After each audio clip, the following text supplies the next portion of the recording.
Hi guys, I'm Marcus at Editorial Photography, and in this video I'm gonna take you behind the scenes on a shoot I did in 2021 that I had actually forgotten about. And this was the first time I went through the hassle of recording with my Ninja 5 recorder while shooting. So I had it mounted in the hot shoe of the camera and then connected with an HDMI cable so that I could record true POV footage. The client for this shoot was sort of an internal member magazine for one of Sweden's largest gym chains, Friskis Svettis, and Swedish viewers probably know this brand. And I have done work for them before, so they contacted me and wanted me to do this feature about running. I think the article ended up being one spread or even two spreads in the magazine. So we had a couple of different predefined placeholders in the magazine design, which they sent to me before the shoot. So the stuff we were going to shoot was pretty straightforward. We knew if we had to shoot wide landscape and leave space for text and graphics, or if we needed to do shoot vertically and so on. Really basic setup, natural light. All I needed was a tripod and the camera, basically. And as I mentioned, this shot was all natural light, and a nice thing about these assignments is that instead of spending time on setting up flashes and hauling around tripods and stuff, you can focus on finding the best light, the best angles, the best surroundings and so on. And as it happens, I actually did a shoot on this exact location about a year before. So therefore I knew about this location and that the sunset looks pretty good in this spot. And I knew where we had to be at what time in the evening and so on. The location I had in mind was a big park in the middle of town where I live, where there's also a water stream running by.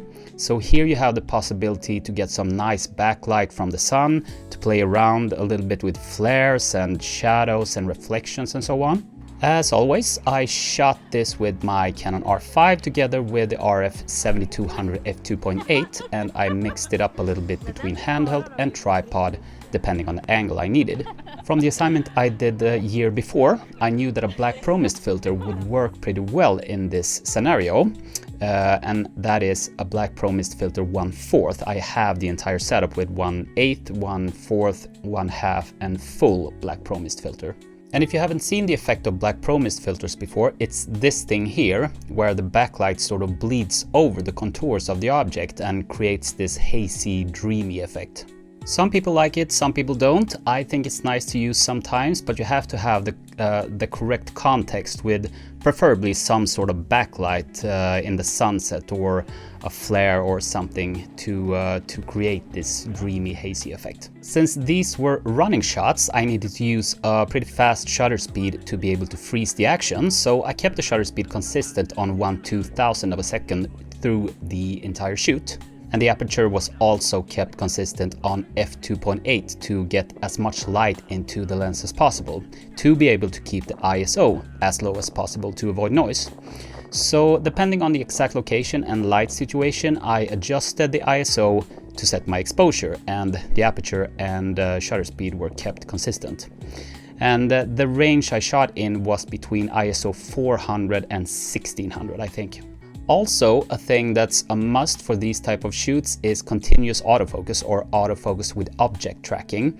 On the Canon R5, this is called servo. So what I do is that I lock on to the object, one of the instructors in this case, and then I keep the autofocus locked on with my thumb. I use back button autofocus, and then I shoot short bursts of photos. So my shutter button is only for taking photos. It's not used for focusing.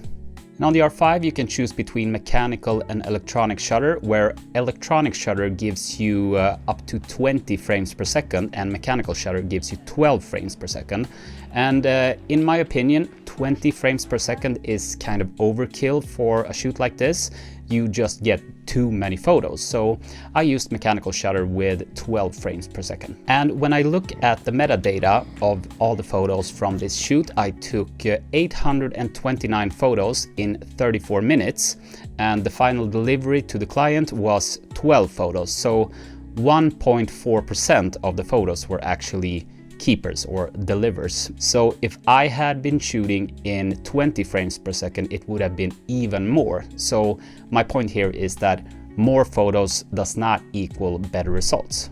And to be able to utilize these high frame rates, you need to use the LPE6NH battery, the newest battery that comes with the Canon R5. And you also have to have a rather high percentage of charge in the batteries. I think it's like over 60% or something to really be able to maximize the frame rate. Because what you will notice if you use older LPE6 batteries or these newer ones with too low charge is that even though you have made the correct settings and everything, the camera will not shoot at the maximum frame rate.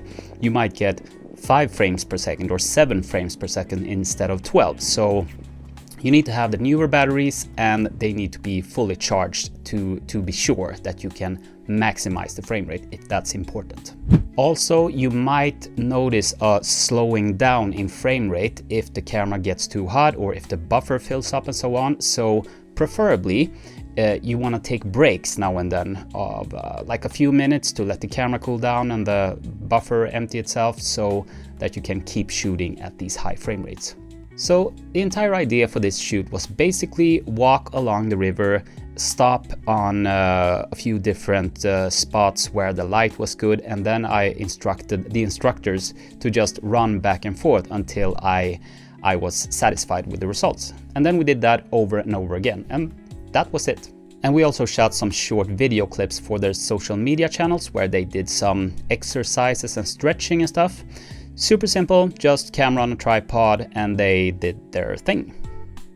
And regarding autofocus in these light situations where you have a lot of backlight, so that you get sometimes pretty extreme flares, we did have some issues actually, and I might think that this black pro mist filter also makes it a bit more complicated. So the strong backlight and the black pro mist filter actually made it a bit difficult sometimes for the camera to focus, but as the shoot went along, I learned how to work around it. I learned the limitations and I adjusted my shooting according to that.